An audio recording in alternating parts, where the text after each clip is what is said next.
Joining me, Director of Scouting, Mark Yannetti. How are you doing, Mark? Oh, doing well. Obviously, we moved up, so it's That's not right. when they flipped that card over, it looked like the LA Kings logo too. I was Yeah. happy for a second. It was like a team, Yeah. But no, we're obviously pleased. I had my elbow back for a fist pump when I saw the top of that logo, and then I had to downshift into it. Oh, all right. Well, second overall. But look, your beard would go first overall in a beard draft. That's impressive. This beard's been shaved twice since Oh, wow. since the pandemic too. Wow. Yeah. All right. Well, so let's talk about that. Going into this, I mean, I had talked myself into the notion that they would wind up, or that we, I suppose, would wind up drafting seventh. But it winds up being second. Now, I don't have the numbers in front of me, but there's a stat that gets floated around every time a draft comes around that, only so many first overall picks have actually won the Stanley Cup in recent seasons. Second overall, just from a possibility standpoint, seems to me like the most interesting pick. You've got your work cut out for you over the next few months, yeah? Yeah, I mean, without giving away trade secrets, I mean, if you finish first, it's a pretty easy pick this year, right? So finishing second's a wonderful thing, but it opens up a lot of work, Mm-hmm. and it's a lot of good work. But it's nice because you get to control. You don't sit there and wait at 3 or wait at 4 or sit there at 7 and say, God, I hope this guy falls to us. Or please, you're crossing your fingers saying, please don't pick, so and so at 6. So, yeah, I mean, it allows us a certain amount of control over our own destiny. I mean, one way of looking at it would be because Lafreniere is is just the obvious first pick. The Kings actually have the first pick, since he's a lock to go to whatever team wants. Well, you never know. We might have had him at second, so we're hoping to pick our guy at second. Right? That's true. No, you're right. I mean, again, yeah. I mean, since there's I guess nothing's written in stone, obviously, but even in this, it parallels the Stamkos draft, right? Everybody, Tampa came out and said they were taking Steve. We talked to Steve. Mike Futa knew Steve really well. And he had told us the conversations and said that Tampa was taking him. So it's very similar. We basically had the first pick in that draft because you knew Stamkos was gone, and then we had to decide between Drew and 3 other people. So if the draft were taking place during a normal schedule, it would have been sometime during this week probably. There would have been a combine, there would have been a Memorial Cup, there would have been all these workouts and interviews. I think it's easy to say that Lafreniere definitely would have gone first overall, but we still have who knows how many months. How has this season and all of the challenges that have come with it changed the prospect of scouting for a draft? I mean, you don't have a combine. They didn't finish the season. There's tons of games and high pressure situations that you don't get to see. Will that play a role in the ultimate draft ranking? Well, I mean, it's a little piece of information you don't have now. You don't the draft combine interviews. They're a little more like window dressing for me. It's a chance for Rob to get to meet some of the guys that he wouldn't have met during the season face to face. It's a chance to talk. Especially with the North Americans, that work's been done. Our scouting staff is required to log certain conversations, to check certain boxes in terms of interviewing, vetting, whatever term you want to use for these guys. So 95% of the heavy lifting's done interview-wise before the combine. The one thing you miss is it's a little bit hard to get all of the Europeans done during the year. And Christian Rutu does a great job, and I get over there with Christian and we talk to them. But that's probably the biggest piece that the combine that we'd be missing with the combine is the Europeans. And then there's a couple of Europeans we obviously would take extra time with there. So that's probably it's a small hole, and it's a hole that's fixable by doing a little bit extra work, whether it's on Zoom or whatever platform you use, Skype, whatever it is, to talk to the guys. Obviously, getting the second overall pick is great, but the Kings will have 10 other picks throughout the other 6 rounds of the draft.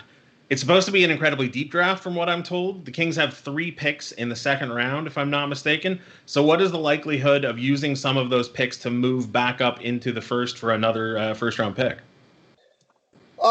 It's hard to Well, it's hard to do it. Not, I don't want to say in the moment, but we don't know who's there right now. At 35, we don't know who's there. We don't know who's there at 26, at 20. Um, it's getting very hard to move in the first round. I think at one time first round picks were vastly undervalued. People used to throw them around like Tic Tacs. I think first round picks now are slightly overvalued, and it's getting really hard. Even if you make a credible offer, it's harder to move up when you're not in the first round into the first round. We've even seen it's even hard to move up a little in the first. I think it cost a second round pick last year to move up 3 spots. With Philadelphia was involved in the trade, if I remember. But looking at that, if there was a player, if there's a player sitting there at 23, 25, we probably have the ammunition to get somewhere in the late first round with what we have. The question becomes: is it cost prohibitive? Is it 35 and 43? Is it 35, 43, and so it would have to be a special player to do that. And then you have to determine what are you going to miss at 43? What are you going to miss at 35? I mean, if you want a situation, if we were going to do that last year, there would have been Kaliev and one other guy that we would have considered moving up for, and we got Kaliev at the pick. So, again, you have to look at the situation. We took a calculated risk last year in kind of how we did our draft, thinking that we weren't sure it would be Kaliev, but we thought it would be one of 4 players could fall to that spot. And at 35, I think whatever we picked Kaliev last year, he was the one player still left in that group. So there's a lot of moving pieces that would determine it. But I would suggest moving up to Rob if the right guy was there. Does the fact that the Kings prospect list is so highly rated, ranked number 1 by a number of different publications, and the fact that you then acquired players like Tyler Madden and guys like Kaliev have been so impressive, does that make it that much easier? I mean, does it just sort of grease the skids a little bit for potential moves, knowing that you have this, stockpile of talent? Yeah, the stockpile of talent does a couple of things. Obviously, it allows you maybe to be a little more aggressive in some of the things we're doing since you have a cushion to fall back on. For me, what it says, we have a lot of good prospects, and we have a lot of guys to fill certain roles. But maybe with the depth of our prospect pool, maybe you could argue you do package some of those picks to get a higher level player, since we have a lot of good level players. If instead of blanketing 3 second round picks with an early, borderline middle and late, maybe you try to get a higher level, maybe try to get a higher level guy and take 2 guys off the board, not worrying about it, because we have, in terms of depth, we have a lot of prospects. Players develop over time, prospects develop over time. I have to imagine that executives and scouts do as well. How do you feel like you've improved in your role over the years? Do you feel like you've got a keener eye now for any what's the word I'm looking for? Potholes that might be lurking out there for a draft? I hope so. That was instilled on me early with Dean. He didn't listen. We've made some mistakes drafting, just like every other team has. Some of the mistakes were unavoidable, out of our hands, and some of the mistakes were certainly just misjudgments by the scouting staff. But I don't think we've made the same mistake twice. Either philosophically or substantively with the players, because we've made philosophical mistakes as an organization, and we've made substantive mistakes. We picked the wrong player as an organization. And I don't think we've repeated either one of those. So I think we've learned from our mistakes. Obviously, we try to build a better mousetrap every year. I think we made exponential improvements early on, and then we stagnated a little. I'm talking about my tenure there, since 2007. And then I think we had one of those creative explosions about 3 or 4 years ago, where we started to figure things out. Again, a little better. Started to get a little more creative with our thinking. So I think we're better. I think we're a really good staff right now. I like the progress we've made. As the game continues to grow, a lot of players, a lot of prospects are coming from places that maybe you wouldn't expect. So for even as far back as 2005, you get a guy like Anže Kopitar out of Slovenia. Recently, there have been a lot of German players who have sort of stormed the league. Now, Stutzel, is it Stutzel? That's the guy. How difficult is it to get eyeballs on players in unconventional markets that don't have a great track record of producing high-end NHL caliber prospects? It's obviously more difficult to go to the non-traditional places. I mean, if you go to Finland or Sweden, there's 20 teams you can drive to, you can take the train to. I mean, you can blanket some of these places and see 8 or 10 teams really easily, similar to Canada. And the less traditional, like if you go to Germany, it's fewer games to see, fewer teams to see, so you have to jump around a little bit more. In respect to Germany, one of the things we're real fortunate with is Mr. Anschutz has a team over there in Berlin. So we actually have a really strong presence in Germany with our development staff going over there, with Christian and I going over there. Germany is a very easy league for us to scout. It's a very comfortable league for us to scout because we've had the Germans over since 2007. It might have even been earlier, but since I was there, my first development camp with the Kings, we had teams from Eisbären in, so players from Eisbären in. So Germany's a fairly comfortable place for us. Some of the other places, it's a little harder, obviously, in Switzerland. Like you see Kopitar from Slovenia, but it's becoming more and more rare that you miss guys like that. You just have to do a little more work. The debate always comes up: do you draft for need or do you draft for best position available? And it feels like at least over the last few seasons, every time we've spoken to you, you lean more towards best position available. Looking at the depth chart that we referenced earlier with all the prospects and everything, it feels like there's tons of goalies. It feels like there's tons of defensemen,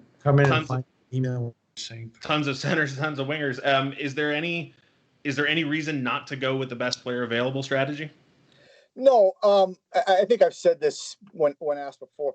I think the biggest mistakes the Kings have made, at least since I've been there, is drafting for need. I think again, it's been the worst things that we've done. The biggest mistakes. I call at least one of them tragic. Drafting for need is dangerous because when you draft for need, very rarely does a player fulfill your immediate need. Since I've been there, we've only had one player fulfill an immediate need, and that's Drew.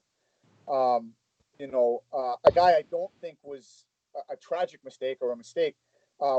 When Dean we're doing our first draft, he thought we had the worst defensive depth in the league based on our studies. So we wanted to build from the back out, and I like that philosophy. I agreed with it. So we drafted Thomas Hickey. We went D heavy. We drafted Hickey. We drafted a bunch of these D men.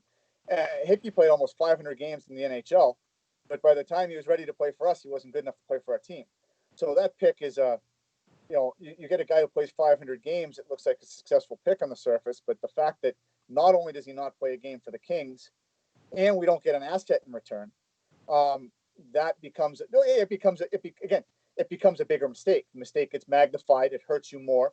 I mean, if you would turn Thomas Hickey with Braden Shen into Mike Richards, all of a sudden it looks like a genius trade because you got an asset back for him.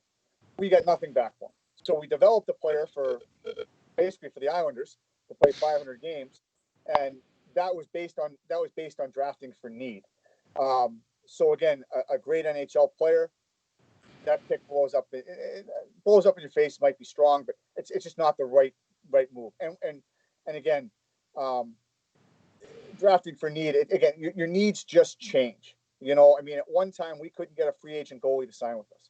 We couldn't get Bobrovsky to sign. If I went through the list of names who told us no, there was even a prominent goalie who told us if we drafted him, he wouldn't report because we had such good goaltending depth. 1 year from that, we we had no goalies left in the system. The only one we had left was Quick. Jones was Yeah. gone, Bernier was gone. So again, best player available. They'd have to drag me away kicking and screaming to get me to deviate from that. Now, the only thing I would say is if you have two players that are, let's say coin flip 51, 49%, if they're that close, then position might come into, then a myriad of ways. Like you might draft for need based on size. You might draft for need based on speed, based on maybe the guy's a power play quarterback. Maybe he's a power play forward. If you think the players are that close, then you could kind of finesse it a little, but the players would have to literally be 51, 49, 50, 50, like that close to deviate from it. Well, I have to imagine that whoever's available at number 2 in the draft will be the best player available. It should be a real good one.